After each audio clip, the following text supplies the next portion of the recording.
Good day, beautiful people. Welcome back to my channel. Today I'm talking about why you're insecure and what to do about it.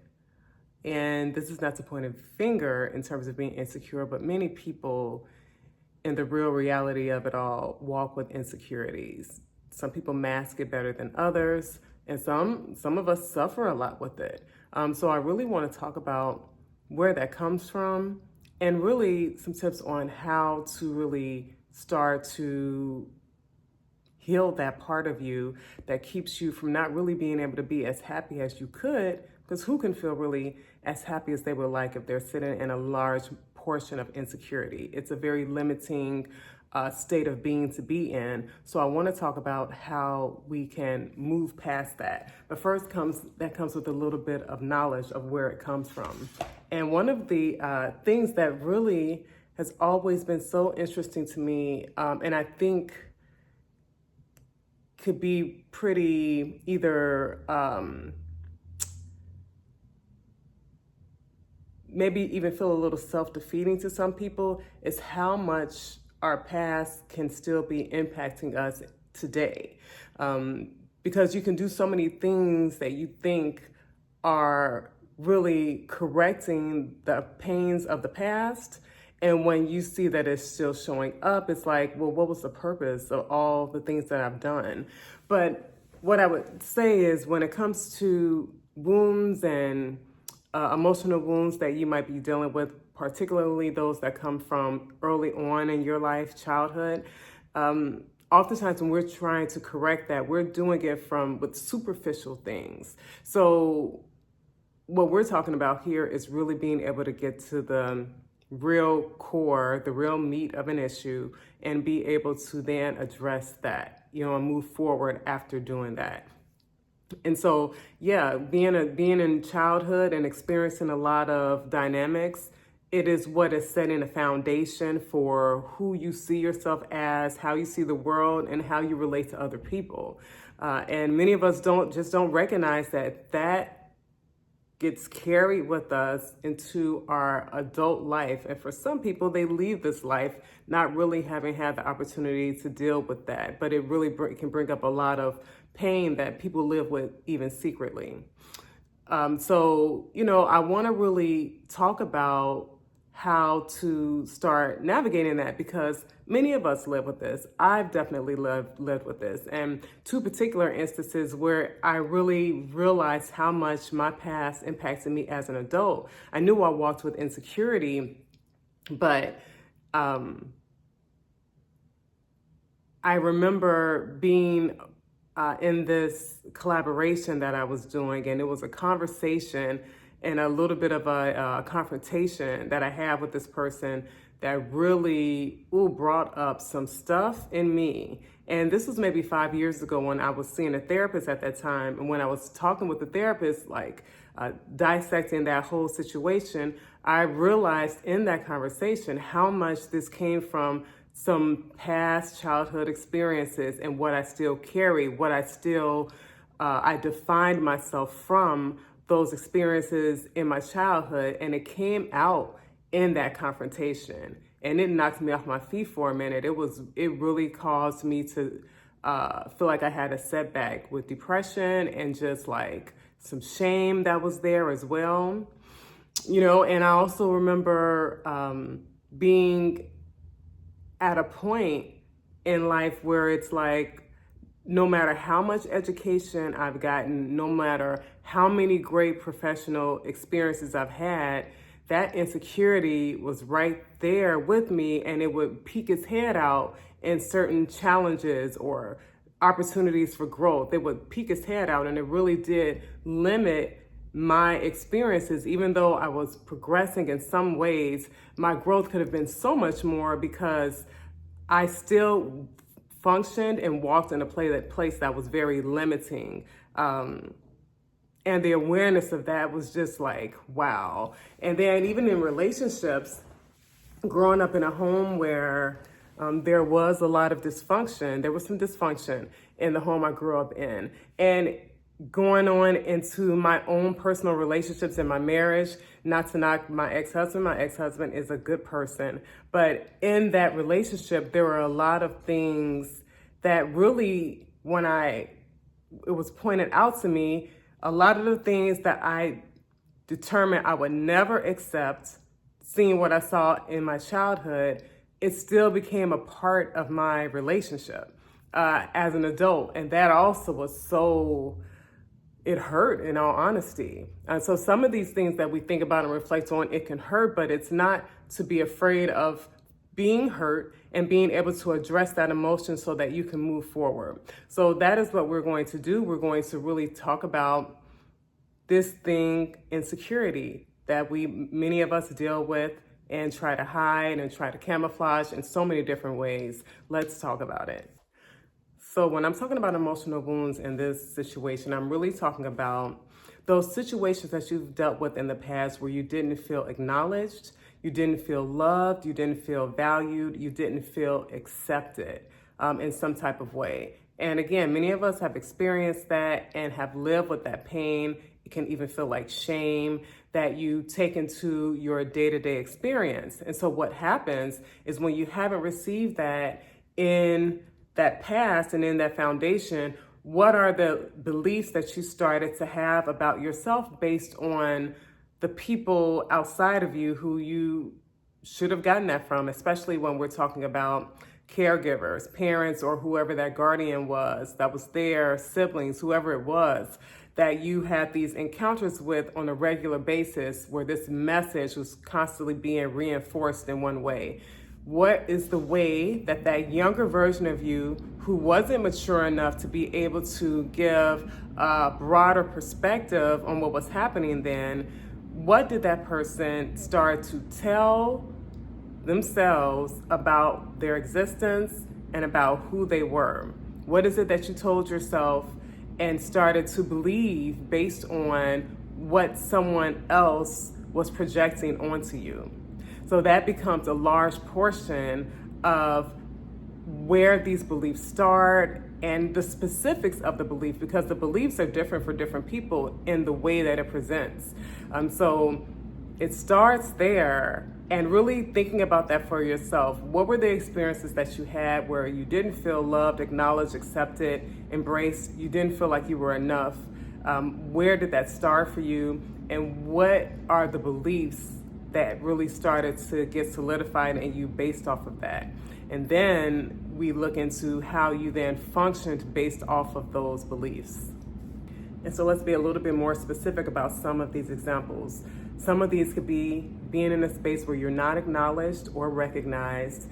In childhood especially, we are really vulnerable to our environment. We can say as adults that we don't have to be as vulnerable, but when you're a child, you are vulnerable because you're still in the state of development. Your mental development, all of these things are happening. The brain isn't fully developed until our early 20s, and so as a child, your brain is still developing around so much, just everything you're taking in. And so that need to feel security, emotional security, is just as important as the physical security. So the inability to feel acknowledged or recognized can really speak to the importance of a community. Community is important. Family is community. And if a dysfunctional family has something going on where you're not feeling that sense of belonging or acknowledgement or importance, that's very impactful to the human development of a young person. Another example is being compared. A very toxic type of behavior that some people do experience in their home is being compared to siblings, for example, or some peer, maybe a friend, someone, outside of the family structure. It's just someone that you're being compared to. Happens very often with siblings. I didn't grow up in a home with that, but I have definitely seen it in other people I've known where there's a lot of challenge amongst the siblings. as adults, because there was so much comparison made as children. But that's another way where insecurity can be made. If one child is always esteemed and always put on a pedestal and praised, and then this other child, maybe you, didn't get much of that. It rarely did this happen, if it happened at all. There's obviously going to be a blow to self-esteem if you're in an experience like that. Even personally, comparing yourself to someone is harmful. But being in situations like that can cause you to continue to put yourself in a comparison spot with other people in all different types of ways.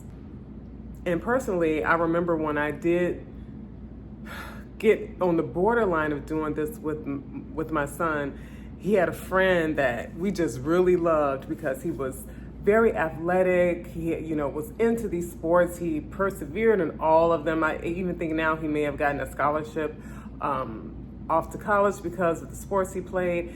And it was never so much comparing him and saying, why don't you play a sport? But it will always be like, oh, why don't you hang with this particular person, this particular friend? Why don't you hang with them? Oh, they seem like a really good friend, And I had to start paying attention to what that messaging, why was it so important to me, and his dad? Why was it so important to us for him to be friends with this person? If they're, why can't they just be friends with someone who's healthy for them? Because it's not the friend that's defining them. So even in that regard, I, as a parent, had to recognize and pull back, because this person, they're not friends with anymore. And there were other dynamics going on that would be reasons that I can understand for why they're not friends anymore.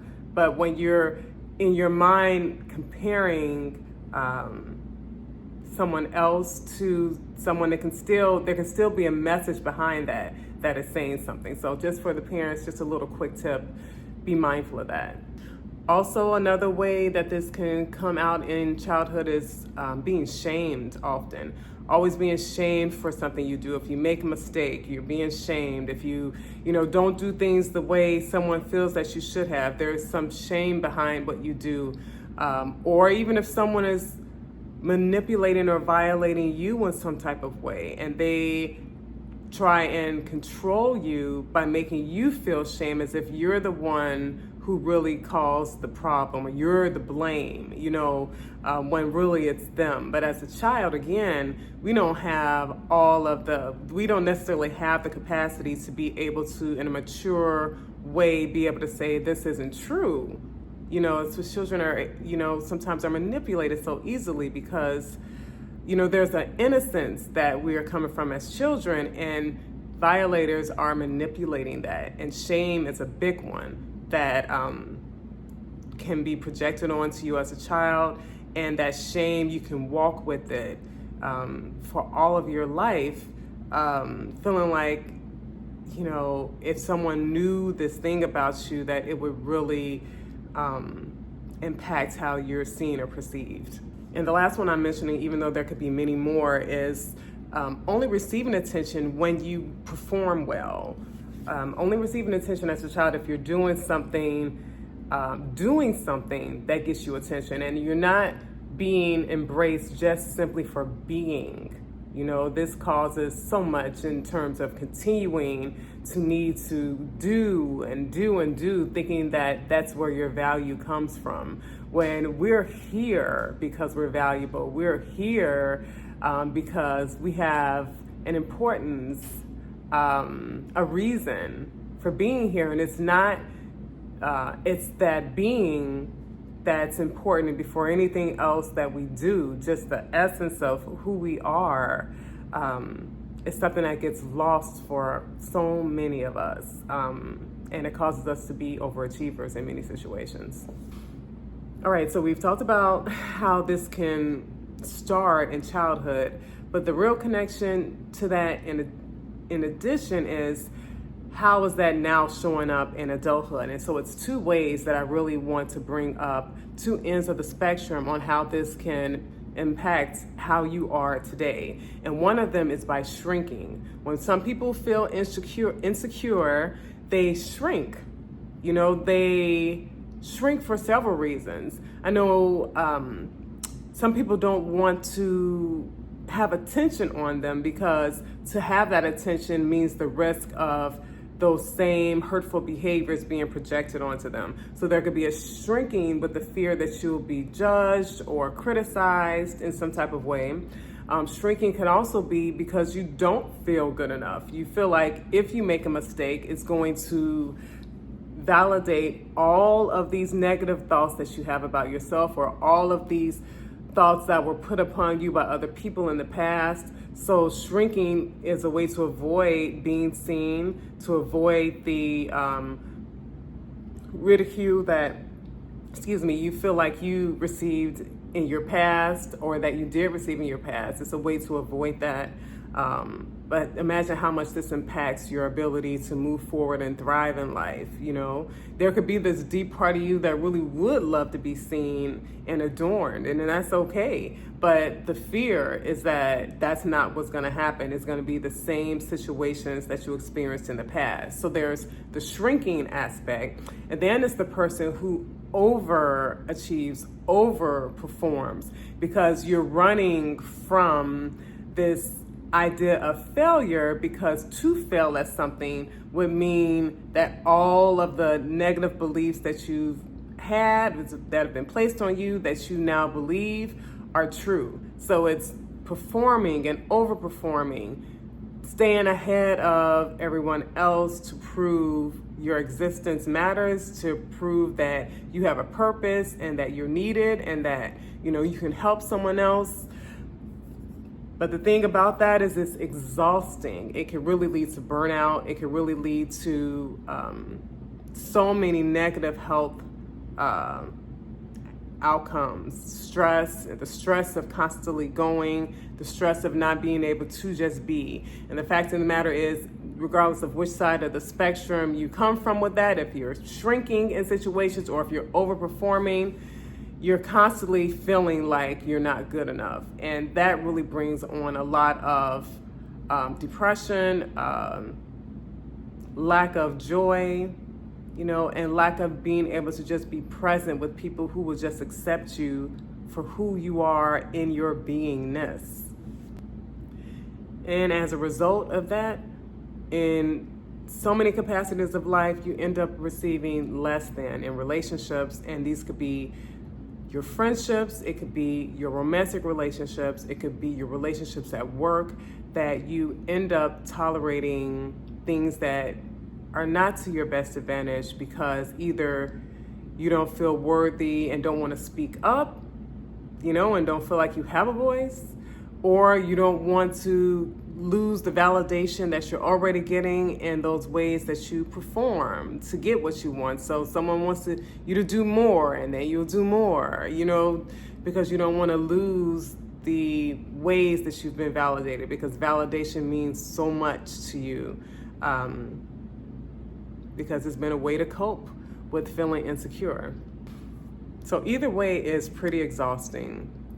It's pretty exhausting, and it's not going to be complementing to your mental health. It's going to cause you to feel less than. It's going to cause you to feel sadness, depression, anxiety especially, because it's always a worry about that harm coming to you, someone mistreating you, feeling these terrible emotions of not being worthy or good enough. And so there's one thing I really want to reel in on in terms of how to cope with this, right? Because when you're in either of these positions with insecurity, you're looking for your security to be based off of people outside of you. And if you could just really think and imagine how powerless that position is, because we never can control what someone else outside of us does on any given day, even if it's somebody who's always embraced you. If they're having an off day and they come and they are not embracing of you, then that makes your whole day off, and this is not the answer. But that is the way that for many is the way. It's to want to control how other people outside of you treat you. But the real control, the one person that you have control over and how they treat you is you. And in many situations, most situations, I would even dare to say, is that you more than likely are not treating yourself well because of these negative thoughts that come up, how hard you are on yourself, the judgment that you have of yourself, the treatment that you might accept from people.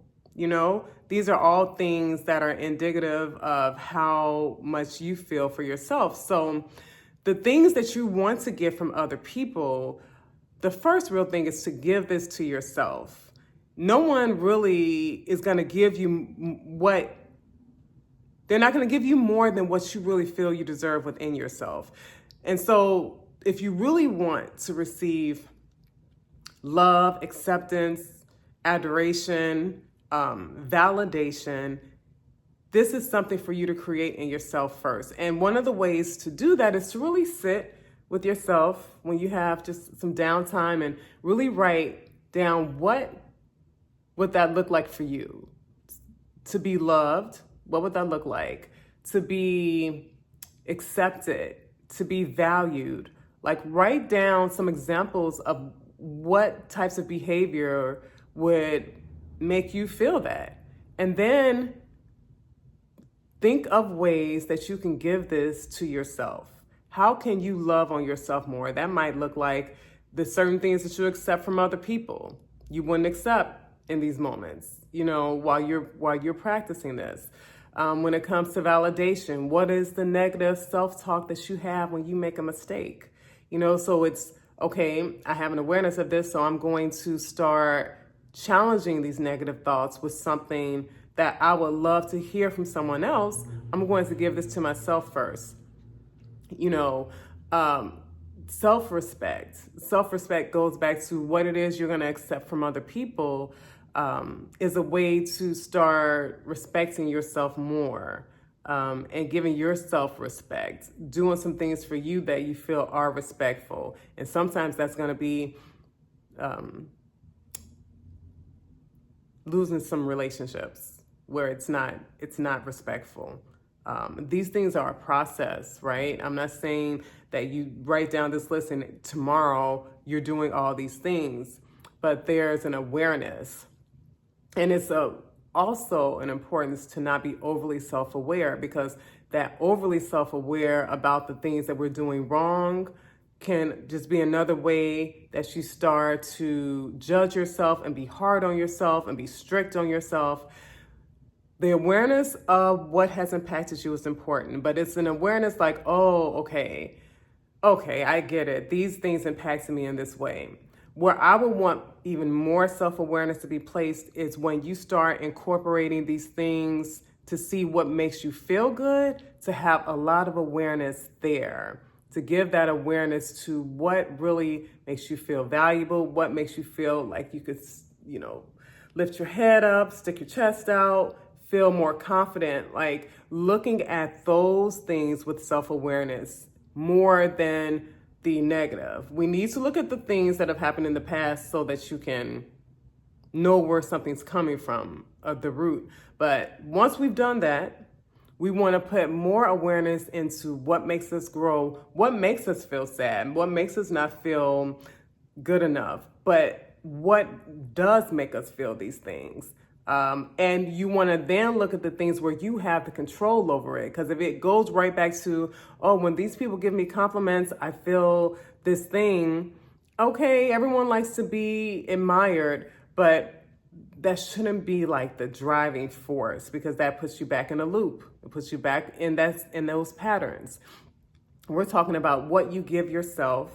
And when you start giving yourself this for a substantial amount of time, you're receiving it. And so it's going to be like hard to receive anything less from anyone else once you start seeing your value, seeing your worth, seeing that you deserve this and that you're able to give it to yourself. Then it's going to start impacting who you allow to give you things around you. That someone can't just come and throw anything at you and you take it. It's going to be more like, no, I already know how good it feels to give myself this special attention, to give myself these words of love? Why do I don't need to accept from you anything less? So that's what I want to leave with you today, to really think about that, to really study yourself, especially studying yourself for the wins of how you feel better with certain things that you yourself implement into your life. To really study yourself, and to do that is to be curious about you, not so much curious about how other people perceive you, but to become more curious about you personally, being curious about you internally. And I do have a toolkit on curiosity that I would like to share with you. I'll leave it in the description, that you can use to just get you started on how you can be curious about yourself and the benefits of that. All right. I would also like for you to share this video, subscribe to this channel, and like this video. And I will see you in the next video. Let me know in the comments, though, if there is any particular way that you've given to yourself that really made you feel good, that you could continue to do in the process of this curiosity that you will take upon yourself. So what activity or what thing have you done for yourself that you noticed really made you feel good, just you giving it to you? Leave it in the comment section. And I will see you next week. Have a good one. Bye.